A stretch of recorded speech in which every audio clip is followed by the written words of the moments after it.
Mercury's position in the solar system makes it an object of constant contrast. It moves faster than any other planet, completing an orbit around the Sun in just 88 Earth days. Yet its rotation is slow, creating days and nights that last for months at a time. This unusual rhythm exposes Mercury's surface to prolonged periods of heating followed by equally prolonged cooling. Over time, these extremes carve a stark and seemingly lifeless landscape, one that initially appeared to tell a simple story of exposure and erosion rather than deep geological change. For much of human history, Mercury remained an enigma precisely because of its closeness to the Sun. Ancient astronomers struggled to observe it, often mistaking it for a star visible only during twilight. Even with telescopes, the planet's details were obscured by solar glare. This lack of clear observation allowed speculation to dominate understanding, and for centuries Mercury was treated as a minor world, unlikely to hold surprises when compared to planets like Mars or Jupiter. When spacecraft exploration finally began, expectations were modest. Mercury was assumed to resemble the Moon, a small, heavily cratered body whose geological activity ended early in its history. Early images reinforced this assumption, showing a surface saturated with impact scars. Craters overlapped older craters, suggesting a surface that had remained unchanged for billions of years. At first, there appeared to be little reason to suspect that Mercury was still evolving in any meaningful way. Yet planetary geology is rarely defined by appearances alone. Beneath Mercury's surface lies a structure unlike that of any other rocky planet. Its density is extraordinarily high, indicating a disproportionately large iron core. In fact, the core accounts for roughly 85% of the planet's radius. This makes Mercury less like a typical rocky planet and more like a massive metal sphere wrapped in a thin shell of stone. The origin of this structure remains an area of active research. Some scientists propose that early solar heating stripped away much of Mercury's outer layers. Others suggest that one or more colossal impacts removed large portions of its mantle. Regardless of the mechanism, the result was a planet whose destiny would be governed by the thermal behavior of iron rather than rock. This distinction would shape Mercury's long-term evolution in profound ways. In its earliest state, Mercury was far hotter than it is today.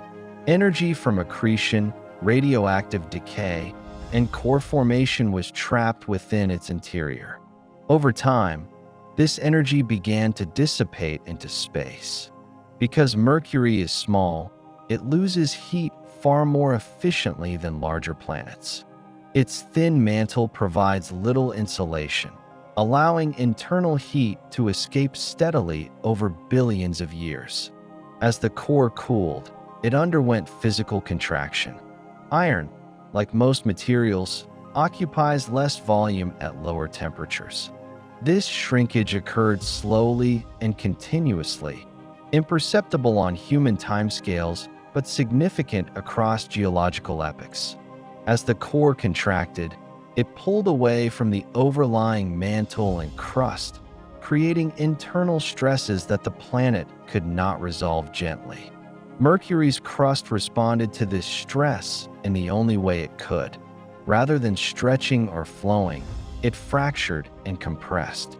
Large sections of the crust were forced upward and over neighboring regions, forming immense cliffs that mark zones of planetary shortening. These features are not random. They follow consistent patterns that reflect a global process rather than localized events.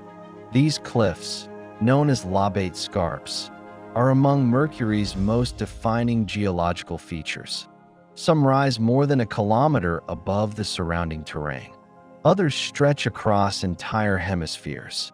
Their curved shapes indicate thrust faulting, where one block of crust has been pushed over another due to compression. Such structures are direct evidence that Mercury's surface area has decreased over time. Crucially, these scarps cut across impact craters of many different ages. This relationship reveals that Mercury's contraction did not occur in a single early episode. Instead, it continued long after the period of heavy bombardment ended.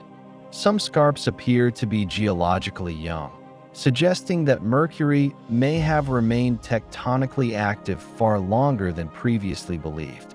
The Messenger mission transformed understanding of this process.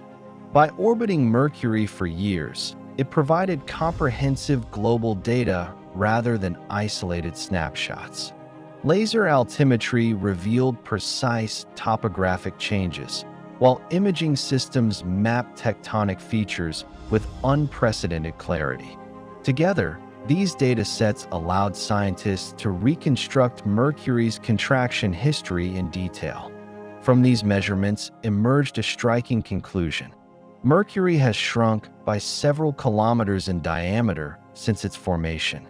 This contraction reshaped the planet at every scale, altering landscapes, redirecting stresses, and modifying the distribution of surface features.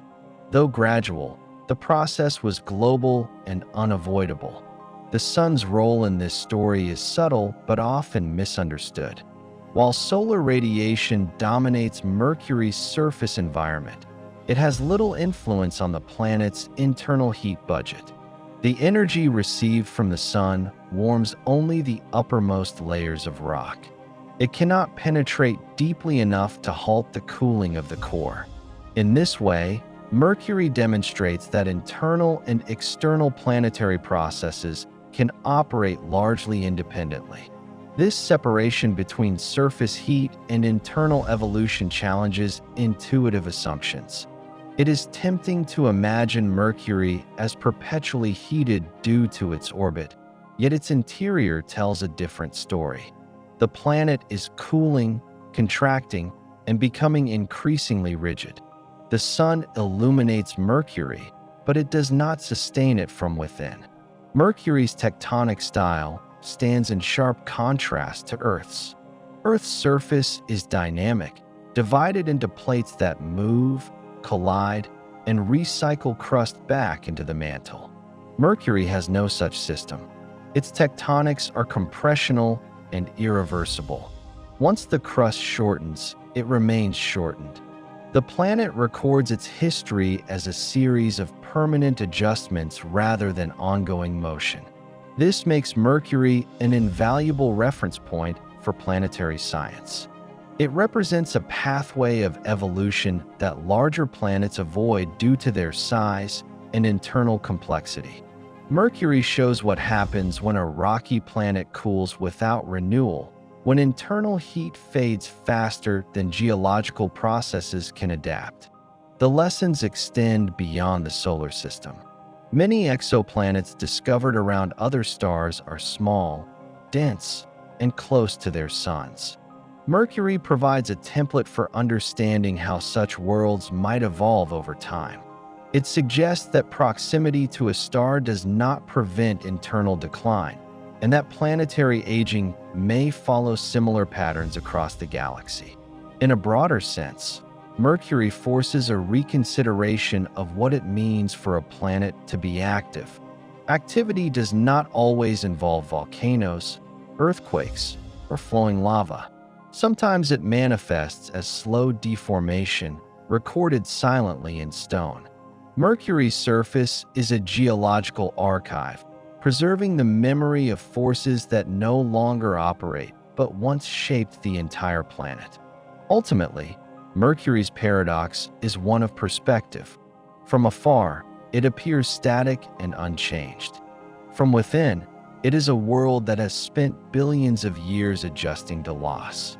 It is shrinking not because it is weak, but because it is cooling, following the inevitable thermodynamic path set at its birth. Mercury reminds us that planets are not defined solely by where they orbit, but by how they age. Its story is not one of destruction, but of quiet transformation. A planet bathed in sunlight, shaped instead by the slow retreat of heat from its core, leaving behind a world forever marked by the memory of its warmer past.